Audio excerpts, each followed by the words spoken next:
Video games don't have to be realistic. In fact, one of the greatest things about video games, or really any piece of media, is we can take the artistic and creative freedom to do things that are incredibly interesting beyond regular life. But there seems to be this obsession to see if we can perfectly replicate life, or at least the life experience, which is interesting, and I'm not saying you shouldn't pursue those kinds of things, but a lot of the things that make video games so awesome is because they are precisely different from real life. If I die in a video game, it can be somewhat inconsequential. If I die in real life, it's game over. I simply cannot go out and fight a 50-foot tall monster in my real life, but I definitely can in a video game.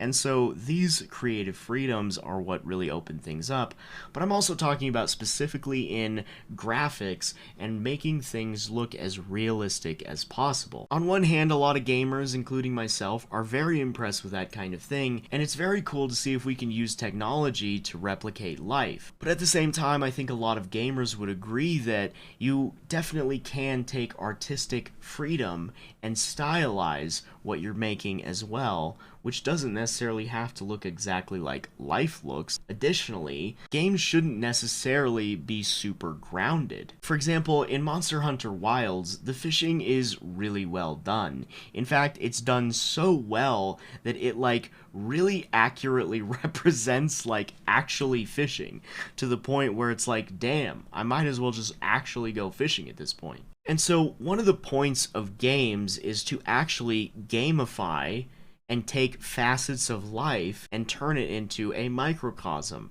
i.e. a small little game version of real life. Because if we wanted all of the complexities of real life, then we could just go live and go out and do stuff. Realistically, I think there's all kinds of rooms for just about any kind of game anyone might enjoy. And of course, simulators, such as Trucker Sim or something like that, Flight Sim, I mean, those are getting to a point. Some people have such complex setups that you look at it and you're like, man, you might as well just do it for a career at this point because, you've invested the whole setup. Simulating something might be just as interesting, I don't know. But there does seem to be this push to make graphics and that kind of thing as realistic as possible, but then you have people like me who are playing things like old school RuneScape, where literally it's just a nostalgic aesthetic, which is really more appealing than just simply a better looking game. Not to mention, the gameplay loop and the gameplay itself has to be good. That's the whole thing. I don't necessarily want video games to